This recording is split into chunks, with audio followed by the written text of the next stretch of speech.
Today we're going to be taking a look at 75431 327th Star Corps Clone Troopers Battle Pack. This set just released on August 1st with 258 pieces and a retail price of $45 US. And I don't want to beat the dead horse anymore in the beginning of the video here. I'll dive more into the price later on in the video, but yes, it's overpriced. I'm pretty sure everybody knows that. It's honestly insane that this set cost 50% more than the battle pack that released last year that is the same size. And I'm not going to lie, seeing these two sets on shelves next to each other in the stores is just insane. I'm sure you've seen pictures on Instagram and Reddit of this. You have two sets that are the same size, with one being $45 and one being $30. And they're always right next to each other in stores, and it looks so bizarre. And also not to mention that one 3-in-1 set that just came out that has the other battle pack along with two other sets and also costs $45, the same as this battle pack. So again, yeah, the price is bad. However, like I said, I'll dive more into the pricing of battle packs later on in this video. But anyways, as you can see here, this set is based off of Felucia with the 327th Clone Troopers, some Clone Troopers that LEGO has not made in years. The last time they made one of these guys was all the way back in 2013. And as you can see, you also get two builds, which are surprisingly really good. And we'll take a look at all of that. On the back of the box, you're going to find just another render of this set. And then opening the box up and digging in on the inside, you're going to find just 3 numbered bags, along with 2 instruction manuals, one for your ATRT and one for your Spider Droid, and a small sticker sheet with 5 stickers on it. Moving on to the long-awaited 327th Clone Troopers here. Yeah, I mean, they're modern Clone Troopers, alright. The printing on the helmet looks good, the printing on the torso looks good, the printing on the back looks good. However, like I said, they're modern Phase 2 Clone Troopers, so obviously they're not going to have a physical waist cape, and they're going to have exposed helmet holes. And both these issues are annoying. However, I honestly think the waist cape is the more annoying issue out of the two, because it's just such an easy fix, and LEGO's reasoning for not making physical waist capes is just so ridiculous. They claim that you can't set the figure down when it has a physical waist cape on, which first of all, it's just not true. You can. And second of all, if it's that big of a deal, you can just take the waist cape off. In the turbo tank that just released, the Galactic Marines have backpacks that get in the way of them sitting down in their seats, so you have to take their backpacks off. And it seems like if LEGO was consistent, they would have just printed those backpacks, wouldn't they? But no, they gave those Galactic Marines physical backpacks, so this trooper needs a physical waist cape. And then also you have the helmet holes, and I mean, I know people hate when I talk about this, but I just voice my own opinion, and I don't think they look good. The new rangefinder piece looks great. However, in the copy I got, at least, there's only 3 rangefinders, and there's obviously 4 clone troopers, so that just leaves one with no helmet accessories, which is the whole reason for these helmet holes in the first place. And again, I know most people hate when I talk about this, but I just don't think they look good. The thing I care about most with these clone troopers is aesthetic appeal, and the two things that affect the aesthetic appeal the most are the lack of a waist cape and the exposed helmet holes. And whether you like it or not, the exposed helmet holes just make the clone trooper look not as good as the old ones that we got. As you can see here, the shaping on the helmet on the right is just objectively better. Whether you like it or not, that's just how it is. So because of that, I just think LEGO needs to redesign the Phase 2 helmet. They need to make it to where it has proper shaping and helmet holes, and not where the helmet holes ruin the entire look. And in the meantime, until they do that, they need to include accessories for all the clone troopers that come in these sets. Every single Phase 2 clone trooper set needs to have an accessory bag that has macro binoculars, rangefinders, and the visors. The fact that they don't include a variety of accessories in these sets is just super annoying. On the bright side though, the trooper does have a new pauldron piece, which I went more in depth on with Commander Bly in my MTT review, but in short, I'm happy with it. I think it looks really good. From some angles, specifically the sides and back angles, it does look really wide. However, that's so the arm can move back and forth. So again, overall, I think these look good. LEGO did a great job with these. However, the lack of a waist cape and the helmet holes do not look good. Redesign the helmet and give these troopers physical waist capes. And in the meantime, again, include enough accessories for all these troopers. It's just ridiculous that these sets don't come with accessories. And then on top of that, you're just going to have 3 super battle droids. These are the new ones that they introduced last year, and I like these guys. I think LEGO did a good job on the redesign here. On paper, for a super battle pack, excluding the price, this minifigure lineup is solid. However, again, the clone troopers have their problems, and then, oh man, is this not enough for $45 at all. For the price they're charging for this set, I mean, it should have,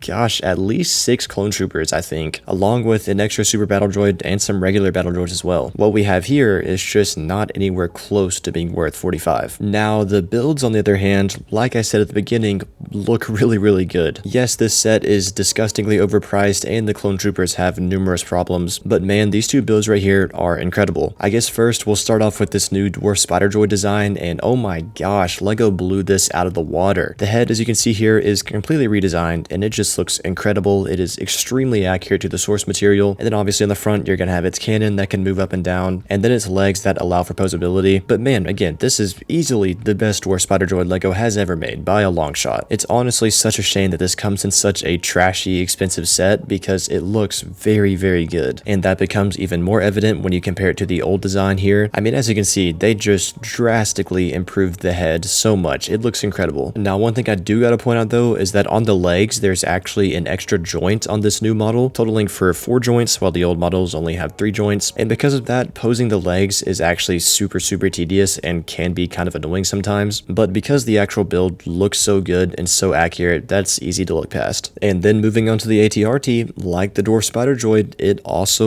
looks great. I think this is a contender for the best oversized ATRT LEGO has ever designed. However, there's one thing I really don't like about it, and that is the stud shooter on the front as the main cannon. I'm not gonna lie, it just looks freaking diabolical right here. And when you try to move it up and down, the front often breaks off, as you can see here. But again, it just looks freaking ugly, and this is actually kind of annoying because LEGO has integrated stud shooters into ATRTs in the past and actually did a good job at it. So because of that, I honestly just like to take the stud shooter off. I think it looks a lot better. So besides the stud shooter, the actual main body and the legs looks good. Again, I think it's a contender for the best ATRT LEGO has made. And as some of you guys might know, I actually really like the oversized LEGO ATRTs because LEGO was able to pack a lot of detail into them, and this is a great example of that. This set is extremely detailed. On the frontier, you're going to see very impressive shaping for such a small area. However, there are stickers on here, and I did an awful job of putting these on, specifically these ones in the frontier. I did not line them up at all, so that's kind of annoying, but at least the actual design of this area looks good. And then from there, moving on to the seat, it also looks good. Again, a very small area, but there's lots of detail packed into here. And then obviously you're going to have the antennas on the back, and then a little printed control panel. The legs can also move as you'd expect them to. However, I wish they could go forward a little bit more, because when you sit the thing down, it doesn't really have that slouch sort of leaning forward look that these ATRTs are supposed to have, but I don't think it's that big of a deal. And then from there, you can have the feet, and they also are designed very well. And as you'd expect, you can grab one of your clone troopers and sit him in the driver's seat, and then there is a clip on the back to hold his blaster. And again, besides the diabolical stud shooter on the front, this ATRT just looks beautiful. And honestly, I think this build has a lot of potential for really good color swapping. You could make an awesome 501st ATRT, an awesome 212th ATRT, or maybe even something like a 187th ATRT for the purple clone troopers. I think that would look really good, and honestly, I actually think I might do that. And then last and least for the build, you're gonna have this tiny little stud shooter cannon, which is really nothing to see. And that right there is really all there is to this $45 battle pack. And now I actually want to dive into the pricing problem with this set. A lot of people don't realize this, but battle packs are kind of the area where LEGO gets away with overpricing the most. If you take the 2009 Clone Walker battle pack, which was $10 on release and adjusted for inflation, it comes out to $15 in today's money, which, as we all know, battle packs got raised to $20 back in 2022, and now today LEGO is using tariffs as an excuse to raise them to $23. And the obvious argument for this is, oh well, today battle packs have more intricate builds and the figures have more printing and detail on them, so yeah, this might add $2 to the price, raising the price from $15 to $17. These highly detailed figures that LEGO makes are not as expensive as most people think they are. So based on that, normal battle packs should not be any more than $17. And then you have these super battle packs like the 501st one from 2020, the one from last year, and then this one. And LEGO is charging small playset prices for these sets. I mean, this new battle pack is $5 more than Jedi Bob Starfighter that released last year. So since LEGO is gonna charge playset prices for these battle packs, I have to use the price per gram metric on them. And historically, for small playsets in the price range of $20 to $45, the average price per gram has come out to about 20 cents adjusted for inflation. However, these super battle packs have absurd price per grams. Like the 501st battle pack, its price per gram adjusted for inflation is 25.7 cents. The one that released last year has a price per gram of 26.7 cents. And this new one has a price per gram of 44.1 cents. It's just honestly insane. Like I said, this is where LEGO gets away with overpricing the most. These battle packs, including the 501st one from 2020, should not be more than $25. And honestly, even $25 is pushing it. I honestly don't think they should be more than $23, which is super ironic considering the fact that the one that released last year is constantly on sale on Amazon for $23.99. And then there's always the people that say, oh, well, in these sets, you're not paying for the builds, you're paying for the number of minifigures, that's why they're more expensive. And okay, well, if you think that, let's take a look at the Rebel Scout Speeder and the Imperial Dropship set that was released last year. That set has 7 real minifigures minifigures, that being 3 Stormtroopers, 3 Rebels, and the 25th anniversary figure. So 7 real minifigures, not 4 clone troopers and a few droids, 7 actual figures, and it retailed for $40 with a weight of 273.4 grams, coming out to a price per gram of 15 cents. So that right there shows you that LEGO has been scamming the crap out of us with these super battle packs. So in my opinion, if they're going to continue to release super battle packs at a price point of $30+, they need to have more minifigures. I'm talking 6 to 8 clone troopers along with the battle droids, and the builds need to be more intricate, not just bare bones side builds. And this is actually kind of what that Imperial and Rebel battle pack from last year did right. It includes 7 real minifigures and pretty intricate builds. Now mind you, the builds aren't the greatest looking, especially that dropship. It is pretty ugly, but at the very least, it's compact, it has a lot of pieces, and it actually feels high quality. It's not just a bare bones side build. And that's what leads to a price per gram of 15 cents, actually making this set a good value, unlike these other ones. So in a perfect world, $17 for normal battle packs and no more than $25 for these super battle packs. But at the end of the day, we are talking about LEGO here, so these prices are never going to go down. But at the very least, I'm just trying to put it in perspective for you guys. So $30 is already too much, but since this set is $45, it's obviously just insane. And because of that, I cannot give it a good rating. And it's really kind of a shame because I like the Spider Droid, I like the AT-RT, but it's just stupidly overpriced. Literally about $20 more than it should be. So because of that, I'm feeling a 3.5 out of 10 for this one. Like the title says, I really do think this is going to be the last super battle pack, or at least the last super battle pack for a long time, because it's just not going to sell at all. I mean, in the stores, it's literally placed right next to the one from last year, and the one from last year is $15 cheaper. And nobody in their right mind, especially parents buying sets for their kids,